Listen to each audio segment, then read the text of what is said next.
Welcome back everyone. As I'm sure you've all heard, Battlefield 6 is expected to be released at the end of 2021, and so I thought it might be nice to talk about what we might expect and what we want from a new Battlefield. Decided to go back and play some Battlefield 4, which I thought would be a fitting backdrop for this video as it's one of the most popular Battlefield games to date. So to kick things off, we should start with the disappointing news that Battlefield 5 is only getting one more significant update in June, before support for the game is essentially ceasing approximately a year and a half after the game's release.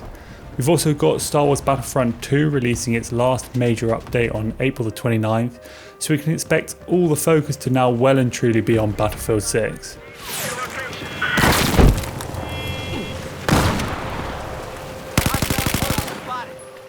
It is quite interesting to compare Battlefield and Battlefront because Battlefield released a year before Battlefront, and yet the plug's been pulled on both of them at pretty much the same time, meaning that Battlefront has essentially had a year more of new content added to it.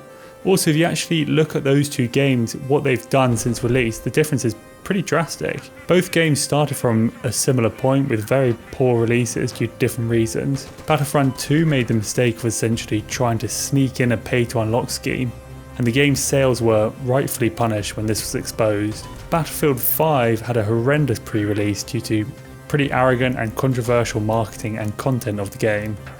Yet since that time, Battlefront 2 has managed to really develop and improve their game with 25 free content updates. They listened closely to their community and provided multiple different skins, characters and maps, as well as fundamentally improving the gameplay since its release in November 2017. They've consistently improved their game, and unfortunately the same can't be said for Battlefield 5.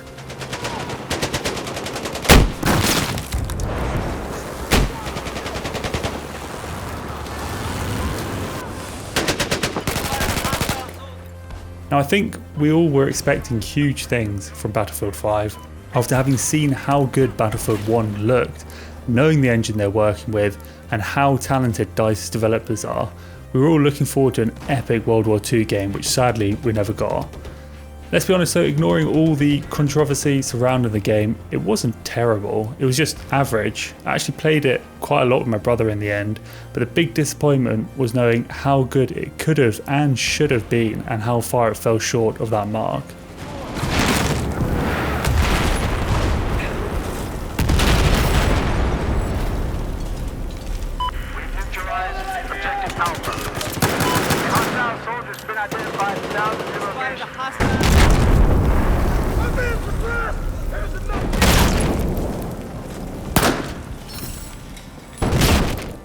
So let's just have a quick look back at what happened with Battlefield 5.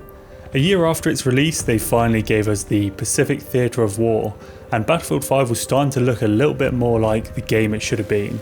Up until this point, I, like a lot of people, I suspect had actually stopped playing Battlefield 5, but went back to it after seeing what had been added and how good it looked. And sure enough, playing the game again, I wasn't disappointed. But to be honest, although it was a big update, they had fallen a bit too far for it to be enough to revive the game.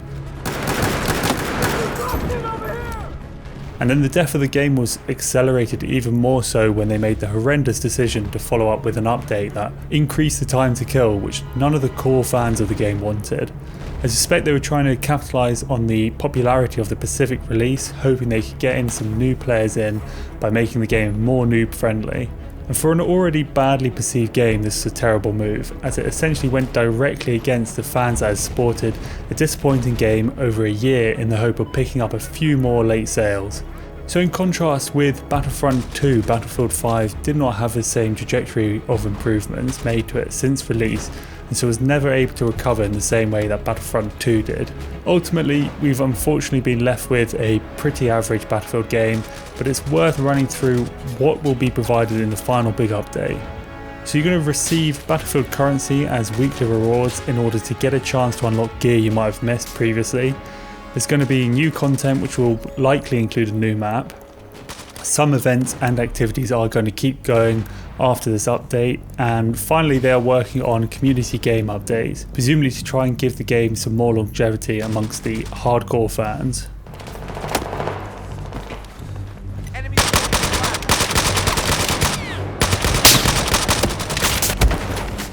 Now with that wrapped up, let's look at what we might want or expect from Battlefield 6. I think it goes without saying that we're all hoping that their pre-release is going to go smoothly without repeating the mistakes of Battlefield 5, which severely dulled the excitement for that game. And then we've got the actual setting of the game to look forward to. There's been plenty of speculation as to what era Battlefield 6 might be set in, so it's worth discussing some of the most popular theories. First and foremost, there's the possibility of a Battlefield Vietnam game. Now we know DICE have previously dipped their toe into this area with their exceptional expansion to Bad Company 2. So we know they've got a bit of experience in this area, and I'm pretty sure the community will be extremely happy with this setting for the most part. The one downside is the fact that there are decent rumours that the next Call of Duty will also be based around the Vietnam War. Now this is not a huge problem, and I'd hope it would not be enough to dissuade DICE from going down that route, but it would just give us gamers a little bit less variety. Now of course, there's also the possibility that Battlefield 6 will be set in the modern era, and I think this would be the safest bet for them. From what I've seen so far, it seems like this is what the Battlefield community has largely been crying out for since the release of Battlefield 5. Looking back into the not so distant past, we know that the last two modern Battlefield games that I played a lot of, Battlefield 3 and Battlefield 4, were both set in modern times and were very popular, albeit with Battlefield 4 having a pretty rocky release. So there's plenty of incentive for DICE to play it relatively safe and go modern. Now I would personally say that there might be some downsides to the modern era. For one, Battlefield's main rivals, Call of Duty, have released an extremely popular Modern Warfare game, and it looks like the Battle Royale variant of that is here to stay. It is worth discussing the latest Call of Duty, no matter if you're a fan of the series or not, because there's no doubt that Activision did a very good job. First of all, they made it a great game for Call of Duty fans, and they eased back on the controversial loot boxes in all but their free-to-play variant. They also released a modern shooter at a time soon after when there was a flurry of World War I and World War II shooters, which made it feel like a massive breath of fresh air.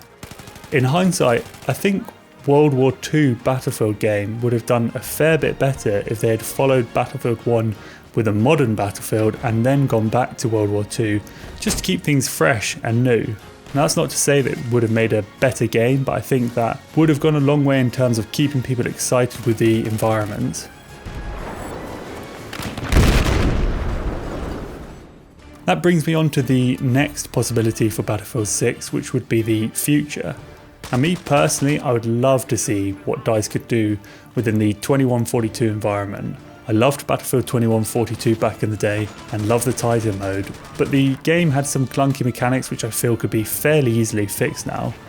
Unfortunately for me, I don't think this setting is currently a priority for Battlefield fans, but I could be wrong there. In terms of keeping things fresh, if we look back at what has been released and if the Call of Duty rumours about Vietnam are true, I think 2021 could be the ideal time for Battlefield to revisit the future. Maybe we could go for Battlefield 2120 for a bit of free marketing. There you go. I'd be very interested to hear your guys' thoughts on what you would like to see for the next Battlefield. My suspicion is that most people want a modern or close to modern shooter. No matter what era they choose, the spotlight is going to be on their next game big time, and they need to get the fundamentals right. I'm sure there's added excitement, particularly for console players, as we know at the point of release the next gen consoles should have been out for about a year. As for me personally, if the game looks good, I'll be playing it on PC. Hopefully by that time I'll have upgraded my rig somewhat so I can record some footage for you guys. But that's it for this one. I hope you enjoyed this little discussion about Battlefield and where they might be going with Battlefield 6. I'd love to hear your thoughts down in the comments, and if you like this sort of video, please leave a like and subscribe if you want some more. Cheers guys, see you in the next one.